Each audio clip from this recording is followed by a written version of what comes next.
Tom Smith was a nice young man. He wanted a job, but he couldn't find one. Many people wanted to work, and there weren't many jobs.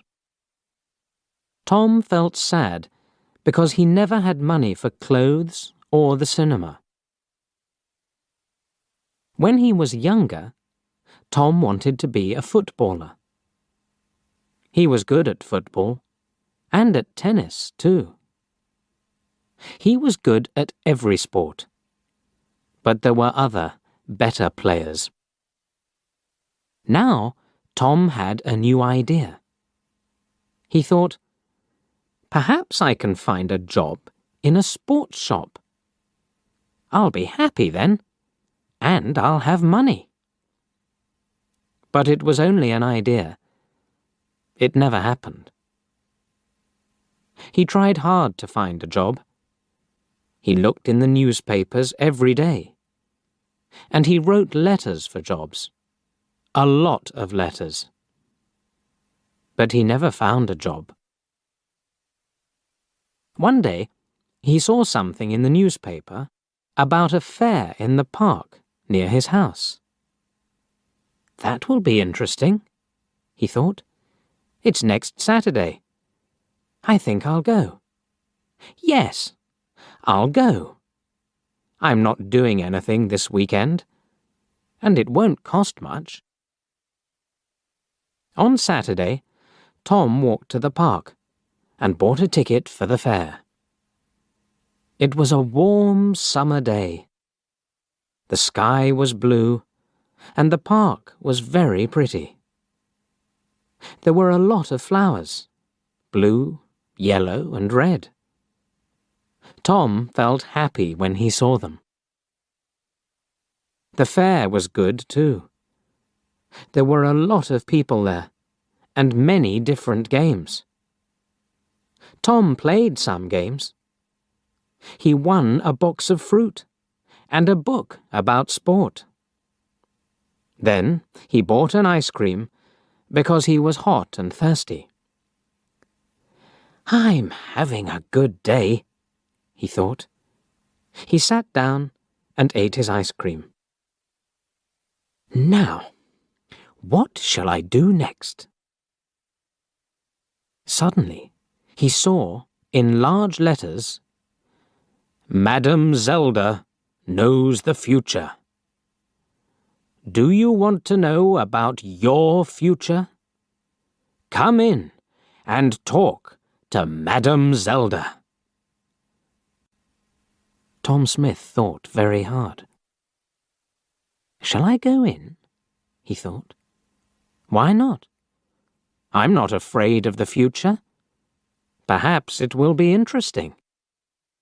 Yes, I'll go in and have a conversation with Madam Zelda. So he went in. It was very dark inside. An old woman with grey hair and a kind face smiled at Tom. Hello, young man, she said. Sit down, and I will tell you about your future. Tom sat down. The old woman looked at some cards on the table. Take 3 cards, she said. Tom took the cards and gave them to her. The woman looked at the cards for a long time. Then she spoke. She didn't smile now. Listen, she said. I have to tell you something very important. Do not go anywhere next Friday. Make a journey next Friday, and you will never arrive. Something will happen on the way. Don't forget now. I can tell you nothing more. Be careful, young man. Tom left. The sun was very hot on his face. He had no more money, and he wanted to go home. I'm not afraid, he thought. I don't go on journeys. I won't go anywhere next Friday. Every day is the same to me. I haven't got a job, so I don't go anywhere. But on Thursday, Tom had a letter.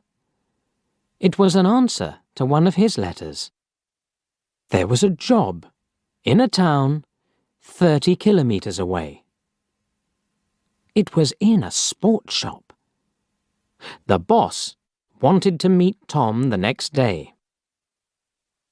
Tom felt very happy. I'll have to take a train there, he thought. I can't walk 30 kilometers. Suddenly, he remembered the old woman at the fair, and he felt afraid. "Do not go anywhere next Friday," she told him. But what can I do? Tom thought sadly. I can't lose this job. It's too important to me. I'll have to take the train tomorrow.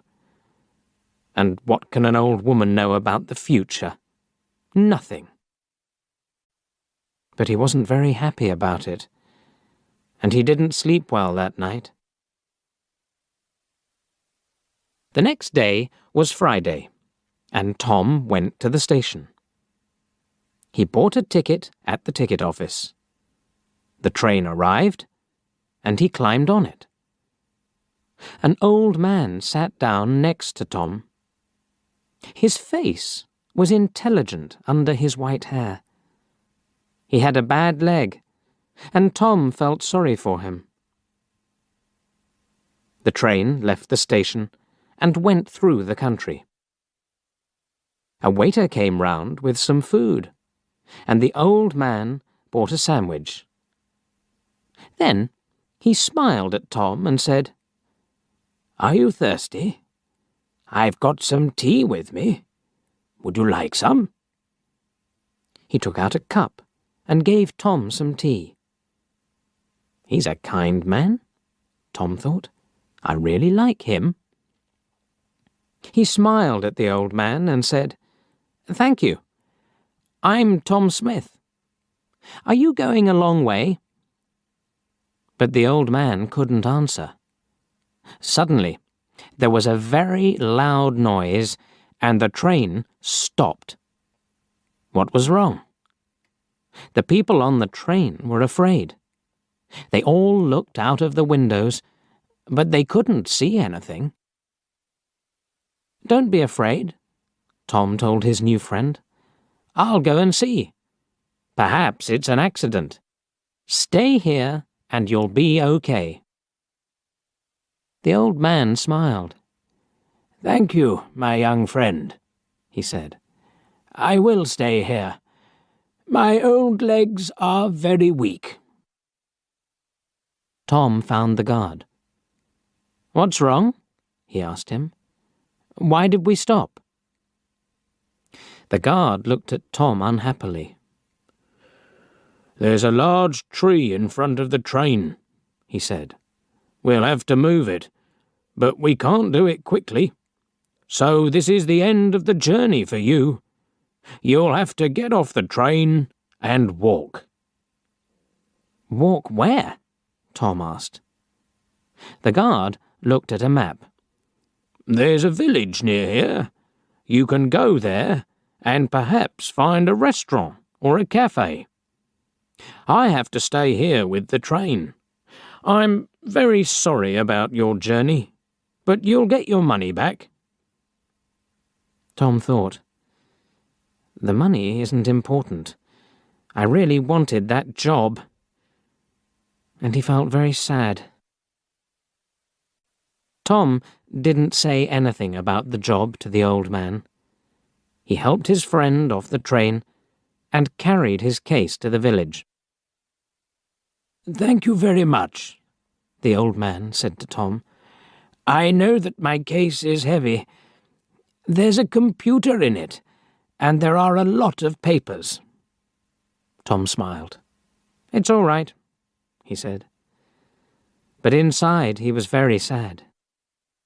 I was stupid, he thought. I didn't listen to the old woman. But she was right. I won't get that job now." The old man saw Tom's sad face and asked him, "What's wrong, my young friend?" So Tom told him the story about the job in the sports shop. Then a strange thing happened. The old man smiled, and then he laughed. Why did he laugh? Tom didn't know, and he felt a little angry. The old man was his friend, but this was a bad day for Tom. It wasn't funny. Tom couldn't speak or smile. The old man saw this, and he stopped laughing. Then he said, "Listen to me, Tom, and don't be sad. I'm a rich man. I've got a lot of shops in different towns, and they're all sports shops. I want an intelligent young man to work in my new shop. It's also my biggest shop. Will you work for me? I think I know you now. You were very kind to me on the train. You're the right person for the job. What's your answer?" "This is wonderful," Tom said, with a happy smile. "This is the best day of my life. Not the worst."